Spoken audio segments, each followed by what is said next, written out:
Praise the Lord. Shrimati Charles Cowman గారి రచనల నుండి ఎడారిలో సెలయేర్లు అను గ్రంథము నుండి అనుదిన ధ్యానములు.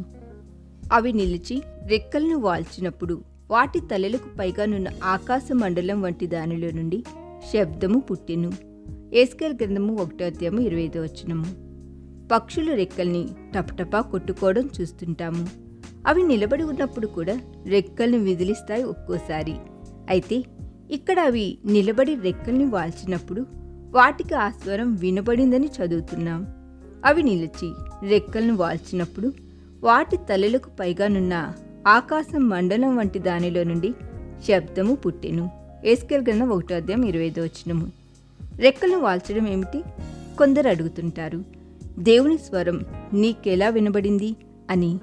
ఇదిగో ఇదే ఆ రహస్యం.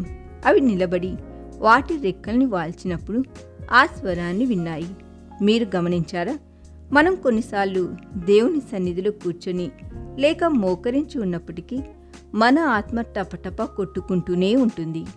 ఇది ఆయన సన్నిధిలో నిజమైన ధ్యానం కాదు.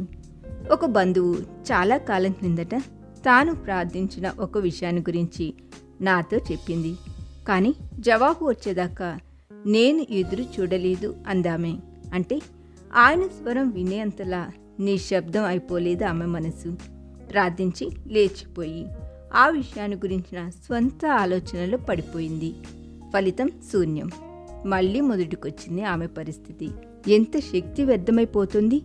మన రెక్కల్ని వాల్చుకుని ఆయన ఎదుట మౌన ముద్ర వహించనందువల్ల ఎంత సమయం వ్యర్థమైపోతుంది!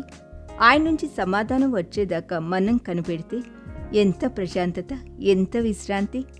అప్పుడే మనం కూడా మెరుపులాగా నేరుగా ఆత్మ ఎక్కడికి పోతుందో అక్కడికి పోగలం. అవును, అప్పుడే. కథలకు మౌనంగా ఉండు. నీ ఆత్మకెప్పుడు వినపడనిది ఏ గాలిలోనూ, ఏ అలలపైన, ఏ పక్షి పాటలోనూ తేలిరానిది తండ్రి ఇంటి నుండి వస్తున్నది. దిగులు పడ్డ మనస్సుని అలరించే సందేశం. కథలకు మౌనంగా ఉంటే వస్తుంది నీ చెంతకి. కథలకు మౌనంగా ఉండు. లీలగా మధురంగా ఒక సన్నిధి, మృదువుగా చప్పుడు లేని పాదధ్వని.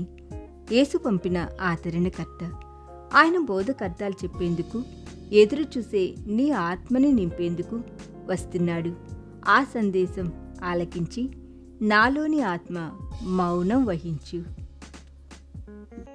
ఈ దిన ధ్యానము మనందరి ఆత్మీయ జీవితమునకు ఆశీర్వాదకరముగా ఉండునుగాక.